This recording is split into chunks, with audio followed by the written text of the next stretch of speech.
और जब जात पात का झगड़ा बढ़ जाए तो समझिएगा हिंदू मुसलमान को तो चुनाव आ गया। और मुझे लगता है कहीं ना कहीं इसमें गहरी साजिश है और साजिश करके ऐसी घटना करवाने का प्रयास। अब जीने दो सभी लोग, वो भी जिए, हम भी जिए, वो भी जिए, सब इंटरफेयर। सबसे ज्यादा दोषी जनप्रतिनिधि पार्टी विचारधारा नेताओं के आचरण से जाति धर्म मजहब को एक्ट करता है। ये तीनों घटना समाज की, पदाधिकारी की। पप्पू यादव पहुंचे कमतौल थाना क्षेत्र के हरिहरपुर पंचायत के मालपट्टी। वहां देख के स्थिति रह गए दंग, कईयों पे लगा दिए गंभीर आरोप। बताते चले एक लाश को जलाने के लिए दो पक्षों में वाद विवाद होता है और चंद घंटों के बाद वहां स्थिति बिगड़ जाती है। थाना भी पहुंचती है, थाना के संभाले नहीं संभलती है, पुलिसों पर भी हो जाता है पथराव। खास बात बताते चले जब वो पहुंचे तो कईयों घर के स्थिति को देखकर वो दंग रह गए। जहां शमशान था वहां कईयों के घर जला दिए गए, ऑटो तोड़ दिए गए। वहीं दूसरे पक्ष के पास जब गए तो 2 दर्जन से भी ज़्यादा घरों में लाखों करोड़ों रुपए की क्षति की स्थिति देखकर उनके होश हो गए। वहीं उन्होंने प्रशासन पर भी गंभीर आरोप लगा दिया क्योंकि गश्ती उन्होंने देखा नहीं और जहाँ होना चाहिए था वहाँ पर हुआ नहीं। वहीं खास बात बताते चले इस चीज़ को लेकर के पूरे बिहार में, दरभंगा में सियासत काफ़ी गर्म हो गया है। मुहर्रम का समय चल रहा है और उपद्रवी कहीं ना कहीं उपद्रव मचाने के लिए तैयार ही। अब जानकारी के अनुसार दरभंगा से डीडीसी एक स्वास्थ्य विभाग की टीम के साथ घटनास्थल मालपट्टी पहुंचती है। दोनों समुदाय, दोनों स्थान के लोगों से मिलती हैं जिनके साथ गंभीर चोटें लगी थी। उसके बाद वहाँ पर एक रिपोर्ट तैयार करके वो सौंपेगी। पप्पू यादव ने दरभंगा में हुई इन घटनाओं को लेकर के जनप्रतिनिधियों को भी अड़े हाथ लेते हुए कहा कि उनकी नैतिकता जिम्मेदारी होती है कि इस तरह की घटनाओं को रोके। लेकिन जिस तरीके से चुनाव का समय नज़दीक आता है तो 4 से 5 महीने पहले अगर कहीं बम गिरता है तो कहीं कुछ जातिवाद में लड़ाई छिड़ती तो समझ जाइए कि चुनाव आ गया है और राजनेता राजनीति करना शुरू कर दिए हैं। तो ऐसी स्थिति में समाज के लोगों का दायित्व है असामाजिक तत्वों से दूर रहना, भाईचारे की बनाए रखना और शांति व्यवस्था बनाए रखना। संविधान और कानून से कोई ऊपर नहीं है। कोई भी जाति, धर्म, वर्ग यदि खुद अपने को संविधान और कानून से ऊपर समझता है नेता, तो मुझको लगता है कि सबसे बड़ी गलती यहाँ पर यही है। और ऐसा ही दोनों घटना में मैंने देखने को मुझे मिला। सही या गलत समाज में क्या है इसका तय या तो पंचायत के जनप्रतिनिधि को, शांति समिति को, थाना से लेकर अन्य चीज़ों को करने की जरूरत है। जो पुराना शांति समिति है जिसमें दलाल टाइप के लोग भी हैं, माफिया टाइप के लोग भी हैं, जिस पर आपराधिक केसेस हैं, जिस पर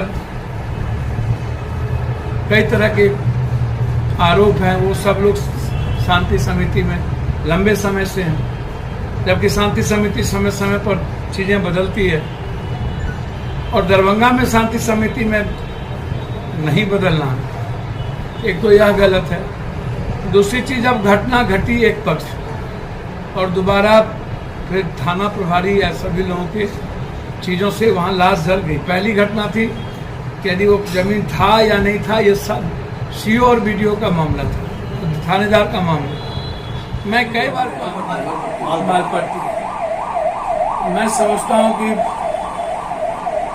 वहाँ शाम तक सब कुछ सही हो गया था। उसके बाद फिर पत्थरबाजी दोबारा कैसे हुई, फिर रात में प्रशासन को जाने की जरूरत क्यों पड़ी। यहाँ के सिटी एसपी सागर ने जो भूमिका निभाई उसकी सराहना करनी चाहिए। और मैं सागर जी की सराहना करता हूँ कि जिन्होंने मजबूत भूमिका के साथ बड़ी घटना होने से उन्होंने रोका है। लेकिन सवाल ये उठता है कि कल से लेकर के आज तक वहां एक भी प्रशासन के लोग नहीं हैं, लोग डरे हुए हैं। मैं दोनों पक्ष से मिला, लोगों में ये आशंका लगी रहती है कि कोई ऐसी बात ना हो जाए। मुझे लगता है कि अविलंब वहां पर 1 सप्ताह 2 सप्ताह के लिए अभी तत्काल, जब तक एक अच्छा सौहार्द और माहौल नहीं बन जाता है, तब तक गश्ती की भी जरूरत है और वहाँ कैंप की भी जरूरत है। जो मैंने आज दोनों पक्ष से मिलकर देखा। दूसरी चीज मुझे यह सवाल उठता है, वहां कोई नहीं है कैंप। दूसरी चीज सवाल यह उठता है कि रात में 25-26 घरों को तोड़ने की, महिलाओं को पीटने की, महिला सिपाही के बगैर घर में जाने की, सभी हम लोगों ने, हमारी टीम जो सब लोग दरभंगा से गए, हमारे साथ दोनों जिला की महिला लेटनेटरी भी थी, सबने, इन लोगों ने भी बातचीत की। जो कमर से नीचे ऊपर माँ को, बुजुर्गों को, जो प्रेगनेंसी थी उसको भी, ऐसी हालात क्यों आई? रात में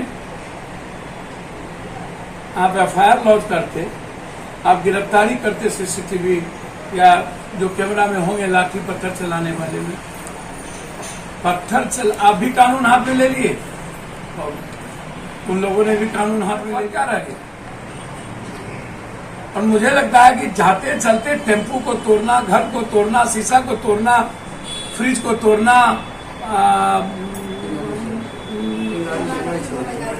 एक एक चीजों को चंगारी से काट देना, जो लोग दोषी हैं उस पर जेल भेज दें, जो लोग इस तरह की हरकत की है उसको आप खत्म कर दें। लेकिन आप आतंक का माहौल वहां पैदा कर दिए। इस बात की जानकारी हम सरकार को देंगे, और जो जनप्रतिनिधि गए एक पक्ष होकर के आ गए। करोड़ों रुपया की बर्बादी शासन प्रशासन ने घर में तोड़ के किया। हमारे कई साथी गए थे वहां, इन लोगों ने अपनी आंखों से देखा। जो इस हालात को पैदा किए हैं दोनों जगह, उस पर कठोर कार्रवाई की जरूरत है। और हम खास तौर पर आग्रह करेंगे नेताओं से कि गंदी हरकत, राजनीति और सियासत के लिए आप इंसान को मोहरा ना बनाएं।